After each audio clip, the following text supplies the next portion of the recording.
क्या आपको पता है कि झारखंड में एक ऐसी जगह है जहाँ पे लोग ये कहते हैं कि उनके मोबाइल का जो टाइम है वो बदल जाता है। वहाँ पे लोगों का ये कहना है कि कुछ अजीब सी मैग्नेटिक एक्टिविटीज होती है। और क्या हो सकता है यदि इस डूम्सडे क्लॉक नाम की घड़ी में रात के 12 बज गए तो क्या सही में ये धरती खत्म हो जाएगी? और क्या आपको पता है कि ये जंगल के बीच में ये सांप कैसे आया? आज की इस वीडियो में ऐसे ही इंटरेस्टिंग फैक्ट्स को जानोगे, इसलिए इस वीडियो को पूरा जरूर देखना।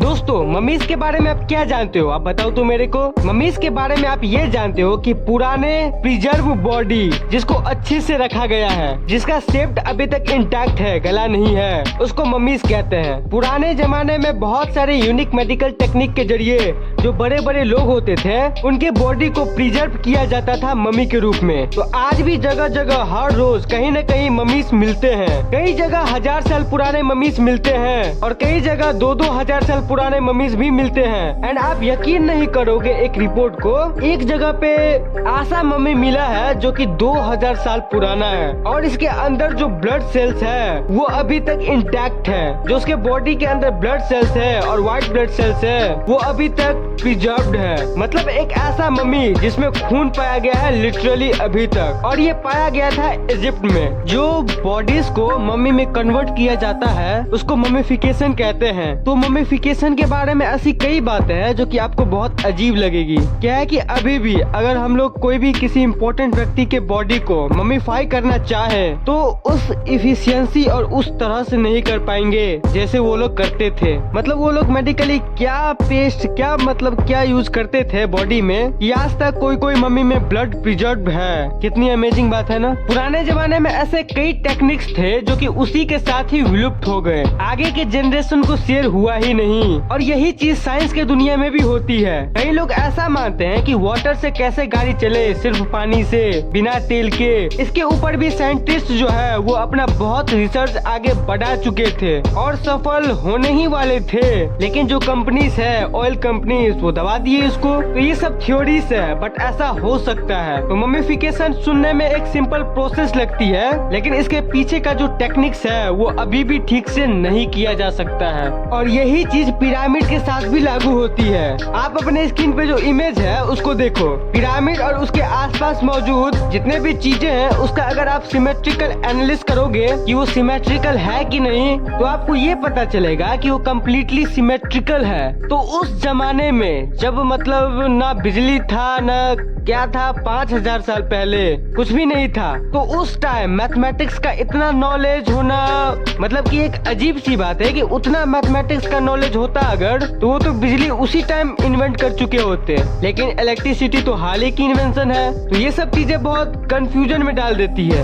और पुराने जमाने में लोग थे क्या आखिर? उनको कौन नॉलेज देता था? उनको कहाँ से ये सब पता चलता था? और पता था तो क्या उस टाइम भी बिजली हुआ करता होगा जो विलुप्त हो गया होगा? मे भी हो सकता है। कुछ लोग तो ये भी कहते हैं कि पिरामिड को एलियंस ने बनाया है या उनके मदद से ये बना है, बट ये सही है कि नहीं ये कोई नहीं जानता। मैनकाइंड यानी ह्यूमैनिटी के प्रोग्रेस की बात करें तो वाइजर 1 जो है स्पेसक्राफ्ट, वो बहुत दूर जा चुका है धरती से। इतने बिलियंस ऑफ माइल्स और किलोमीटर्स का डिस्टेंस कवर कर चुका है, यानी ह्यूमैनिटी वहाँ तक पहुँच गया है। भले ही फिजिकली इंसान का शरीर हाईएस्ट चांद तक ही पहुँचा है, उसके आगे नहीं गया है आज तक, लेकिन अपने स्पेस क्राफ्ट को बिलियंस ऑफ किलोमीटर भेज चुका है। इतना प्रूव कर लिया है। लेकिन अजीब बात यह है कि जिस धरती पे हम लोग खड़े हैं उस धरती के अंदर सिर्फ और सिर्फ 12 किलोमीटर ही हम लोग रिसर्च कर पाए हैं। मतलब विज्ञान यानी साइंस इतनी बड़ी बड़ी बातें करती है, बट ये सुनने में कितना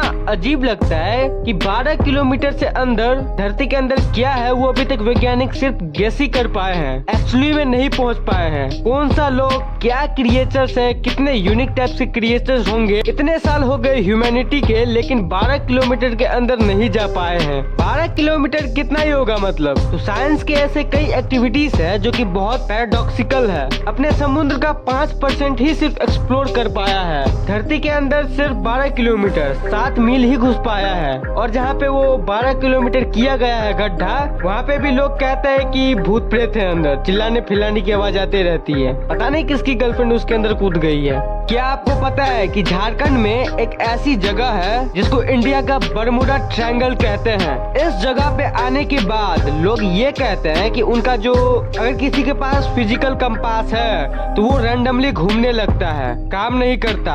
मैग्नेटिक एनोमली वहाँ पे प्रतीत होता है। और सबसे अजीब बात ये है कि लोगों का जो हाथ वाला घड़ी आता है, हैंड वॉच, उसका टाइम नहीं बदलता है, बट मोबाइल के अंदर का टाइम कभी कभी 1 साल आगे चला जाता है। इमेजिन करो कि आप गाड़ी से जा रहे हो, इस जगह से पार हो रहे हो, और आपके मोबाइल के सारे एप्स आपको नोटिफिकेशन दे रहे हैं कि your time is incorrect, correct your time. और ऊपर से आप मोबाइल के पैनल को देखें और टाइम देखें तो दिखा रहा है 2030 या फिर 2050। तो इसी अजीब चीज के बहुत सारे विटनेस इस जगह पे रहे हैं, जो कि बहुत ही अजीब बात है। इंडिया में भी मिस्टीरियस जगहों की कमी नहीं है। इसके ऊपर भी फुल वीडियो लाऊंगा, टेंशन मत लो। क्या आपको पता है कि वॉशिंगटन डीसी में अमेरिका में एक संगठन है एटॉमिक साइंटिस्ट का, और वो लोग एक क्लॉक को बनाए हैं। इसके बारे में जानकर आप सही में चौंक जाओगे। उसको कहते हैं डूम्सडे क्लॉक। इस क्लॉक में जब भी रात के 12 बजेंगे,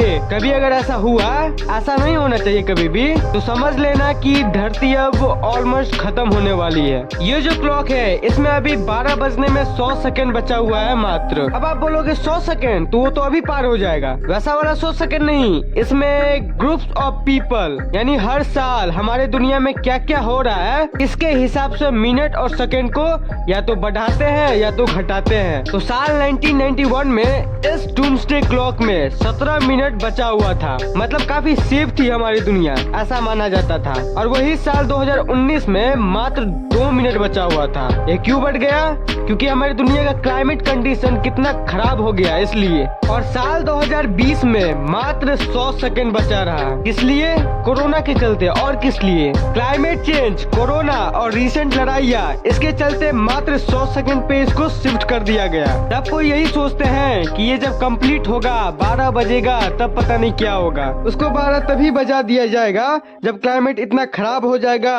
क्लाइमेट चेंज जो हो रहा है, जो धरती पे जो गर्मी बढ़ रही है, ठंडा उतना नहीं हो रहा है जितना पहले हुआ करता था कंपैरेटिवली बात करें तो इसलिए हीट बढ़ रही है। तो ये जब असहनीय हो जाएगा तब आपको दिखेगा कि इस क्लॉक में 10 या 20 सेकंड बचे हुए होंगे। ऐसा नहीं होना चाहिए। बाप रे, 100 सेकंड हमारे करंट कंडीशन को दिखाता है कि कितना खराब है। गजब सा क्लॉक है ये डूम्सडे क्लॉक।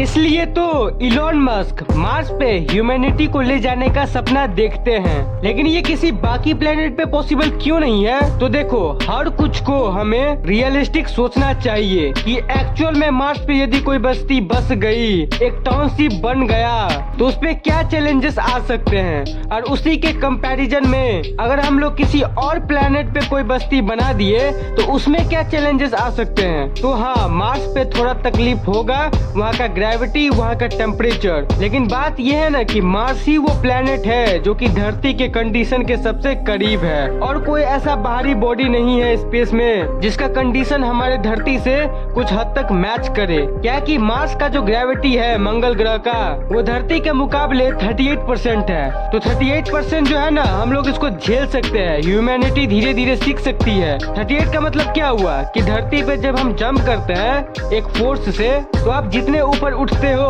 उतने ही फोर्स से अगर आप मार्स पे उठोगे तब आप और ऊपर चले जाओगे। क्योंकि धरती अगर आपको 100 पावर से टानती है तो मार्स के पास सिर्फ 38 ही पावर है। तो वहाँ पे ग्रेविटी थोड़ी सी अलग होगी, आप थोड़ा स्लो चलोगे, लेकिन फिर भी रियलिस्टिकली ये ऐसी प्रॉपर्टी है जिसको हम लोग मास्टर कर सकते हैं रहते हुए। और जहाँ तक टेम्परेचर की बात करें तो वो भी बहुत सिमिलर है। क्या कि ऐसा पाया गया है कि जब दोपहर का समय होता है, नून, जब दोपहर होता होता है मार्स पे, तब वहाँ का टेम्परेचर 20 से 25 डिग्री सेल्सियस होता है, एकदम उतना ही जितना हम लोगों को चाहिए जीने के लिए। ऐसा कहाँ और मिलेगा। लेकिन रात में वो -150 डिग्री तक पहुँच जाता है, जो कि ठीक है, क्योंकि धरती पे भी ऐसी कई जगह है जहाँ पे -150 डिग्री टेम्परेचर होती है। तो ये रेंज बहुत ही मैजिकल रेंज है, मतलब वैज्ञानिकों के लिए तो ये बिल्कुल एक वरदान की तरह है। तो इसलिए मार्स को ही चूज किया गया है अगर कभी ह्यूमैनिटी को अपने आप को एक्सटेंड करना हो तो सवाल ये आता है कि ऐसे टेम्परेचर है तो पानी नहीं होगा। तो यही तो खोज रही है पूरे दुनिया भर की space agencies, and probably Mars के सरफेस के नीचे पानी हो सकता है, जैसे कि धरती के अंदर है।